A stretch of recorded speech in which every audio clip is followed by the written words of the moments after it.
Shalom, shalom, shalom, bien-aimés.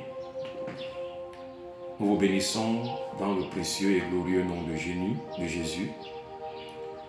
Nous vous souhaitons la bienvenue dans cette nouvelle chaîne YouTube dénommée Jeunes comme Jésus. Jeunes comme Jésus. C'est une nouvelle chaîne YouTube qui a été inspirée par le Seigneur lui-même, qui nous a donné la mission de transformer des jeunes en des personnes utiles à la société comme Jésus. Donc Jésus est le modèle, Jésus est le pilier, Jésus est le rocher sur lequel cette mission est fondée, est basée, est bâtie. Parce que Jésus lui-même était un jeune, mais un jeune différent des autres.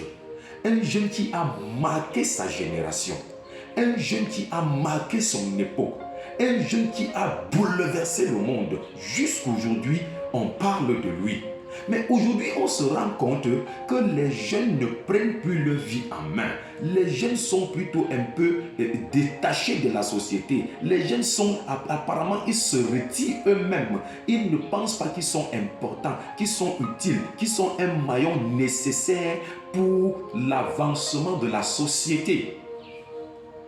Bien-aimés, le Seigneur est en train de nous amener à une dimension du christianisme.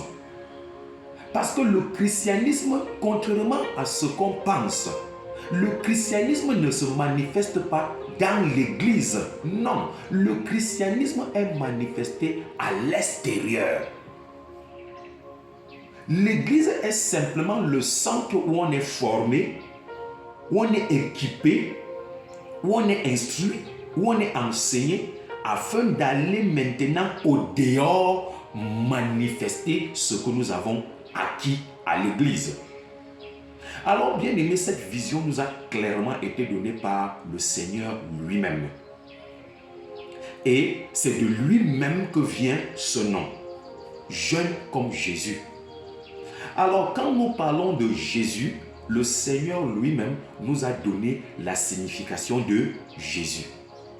Alors, Jésus veut dire jeune, équipé, éduqué, saint, utile au Seigneur ou à la société. Je reprends. Le J de Jésus veut dire jeune. Le E accent aigu veut dire équipé, éduqué. S veut dire saint. U veut dire utile. Et le S veut dire au Seigneur et à la société. Donc, bien aimé, Jésus-Christ lui-même est en train de vouloir bâtir une nouvelle génération de jeunes qui non seulement seront équipés, éduqués, saints, pas saints à cause de ce qu'ils font, mais saints à cause de la présence de Dieu avec eux et en eux par le Saint-Esprit. Utile à la société, utile au Seigneur. Ça veut dire que chaque jeune maintenant, au travers de cette chaîne, est appelé à être un instrument entre les mains du Seigneur pour être utilisé afin de manifester la gloire de Dieu dans l'environnement où il se trouve. Bien-aimés, cette mission nous a été donnée et a été accompagnée par des séries de passages. Nous allons lire dans Actes des Apôtres chapitre 10 au verset 38. Voilà clairement le passage que Jésus-Christ nous a donné pour confirmer sa parole concernant cette mission. Actes des Apôtres chapitre 10 verset 38.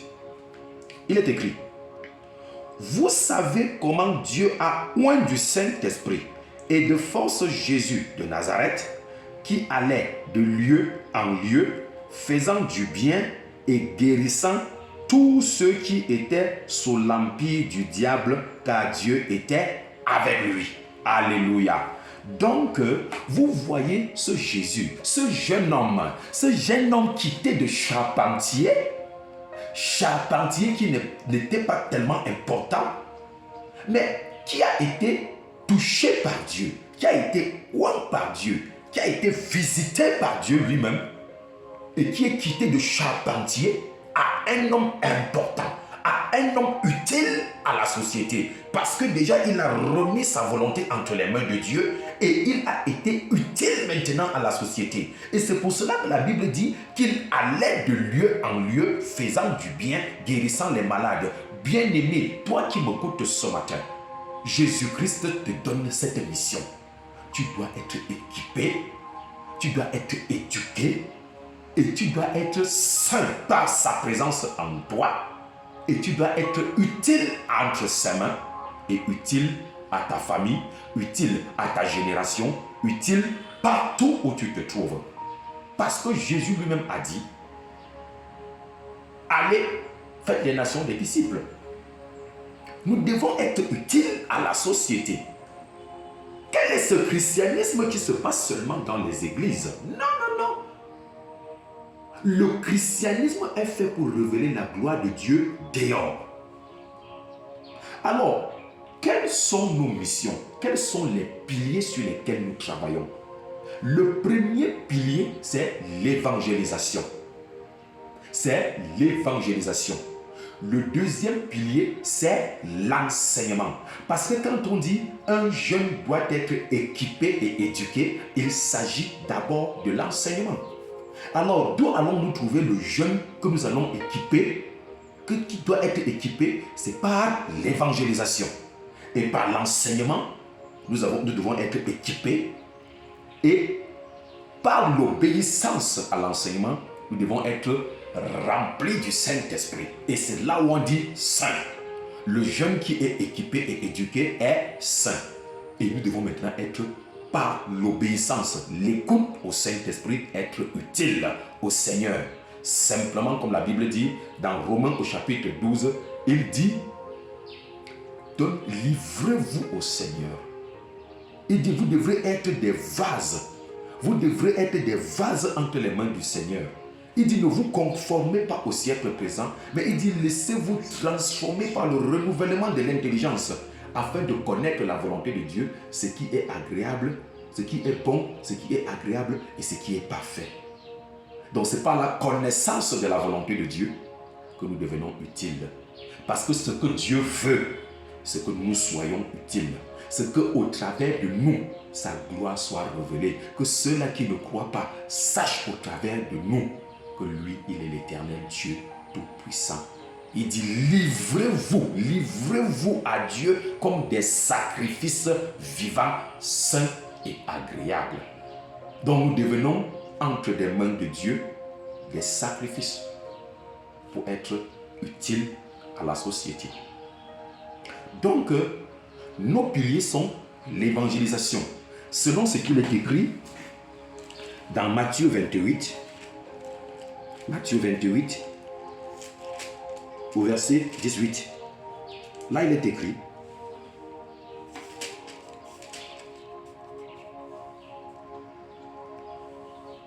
quand ils virent, il dit, Jésus s'étant approché, au verset 18, il dit, Jésus s'étant approché, leur parla ainsi.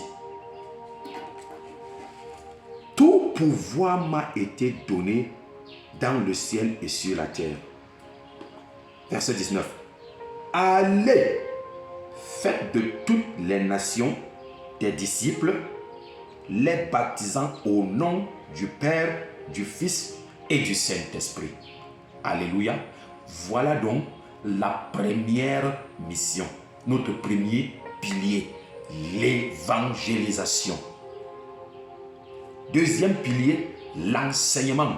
Selon ce qu'il est écrit dans Matthieu chapitre 28, au verset 20, il dit, enseignez-leur à observer tout ce que je vous ai prescrit.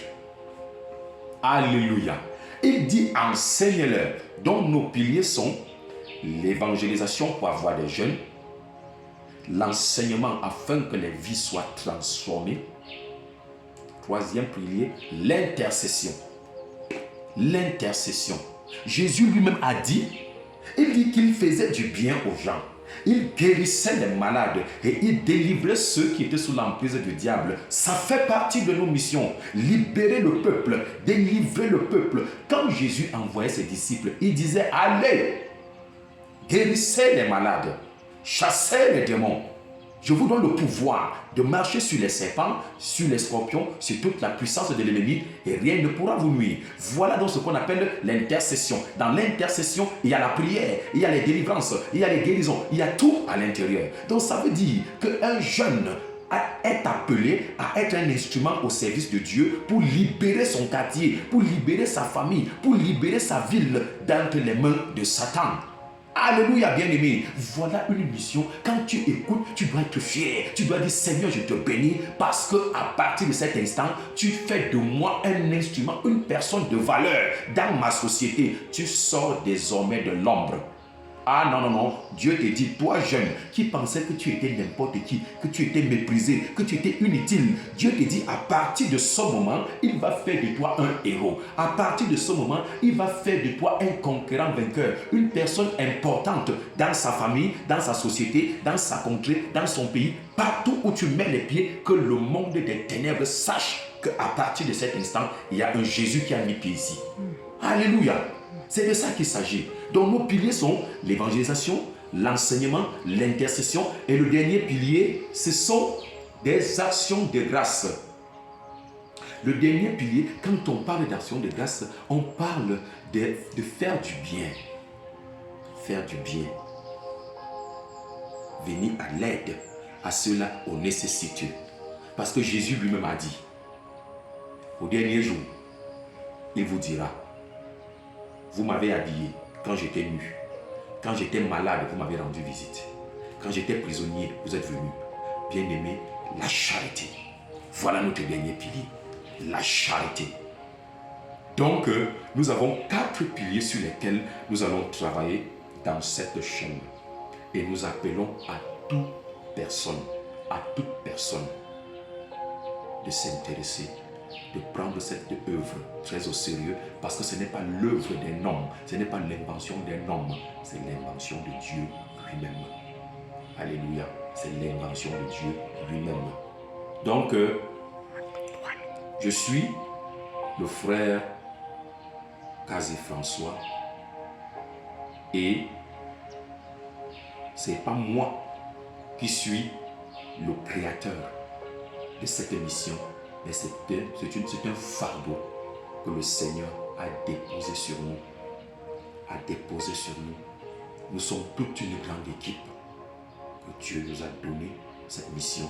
Nous ne sommes là simplement que pour l'implémenter. Donc Jésus a besoin des jeunes comme Jérémie.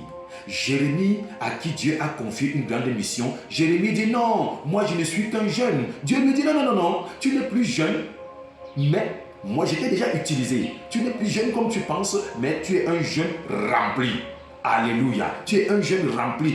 Va faire la mission pour laquelle je t'ai appelé. Jésus a besoin des jeunes comme Samuel. Comme Samuel, jeune Samuel, qui a rencontré Dieu et qui a bouleversé la cité où il était. On veut des jeunes comme Joseph. Joseph qui est quitté de simple rien à premier ministre en Égypte. Bien-aimé, expliquez-moi comment est-ce qu'un Israélite, Joseph, pouvait prier pour se retrouver premier ministre en Égypte. Est-ce que quelqu'un peut comprendre la main puissante de Dieu pour transformer la vie d'un homme? C'est ce que Dieu avait déjà préparé pour ce jeune.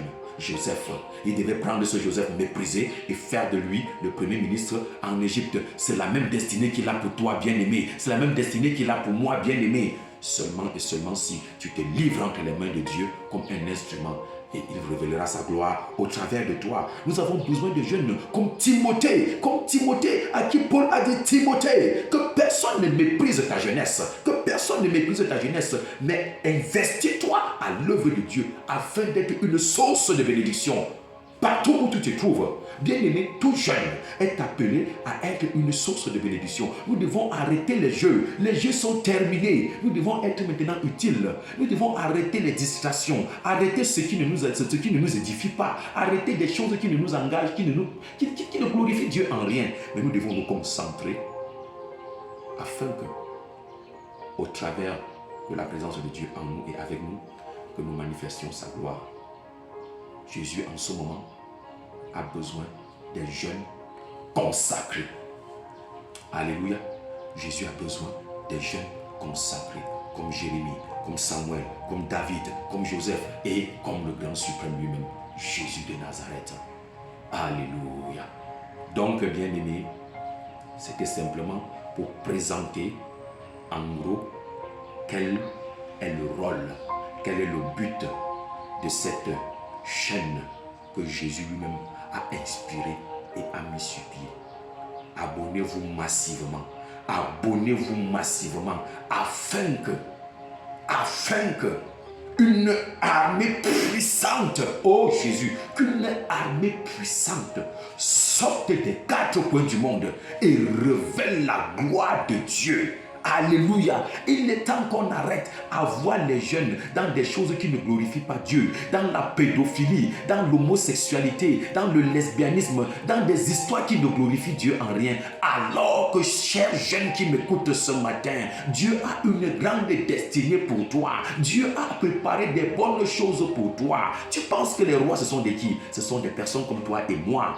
Bien-aimé, je voudrais que tu t'arrêtes ce matin et que tu commences à dire, Seigneur, je fais partie de cette armée-là que tu veux. Je fais partie de cette armée-là que tu veux. Me voici déjà devant toi, premier candidat, afin que tu m'utilises. Que ta gloire au travers de moi soit rayonnée, soit répandue. Qu'au travers de moi, que le parfum d'adoration monte dans ma famille, dans mon quartier, dans mon établissement, partout où je suis. Que Dieu trouve en toi un soldat où tu te trouves. Que la paix, que l'amour, que la gloire, que la grâce, que le bonheur de Dieu inonde de chacun de vous, inonde de chacun de nous. Et que le Saint-Esprit, lui-même, qui a suscité cette œuvre, lui-même prenne le contrôle, nous inspire, nous conduise dans le nom de Jésus. Sois béni, frère, sois béni, ma sœur, demeure béni, et que la grâce de Dieu soit sur toi, au nom de Jésus. Amen.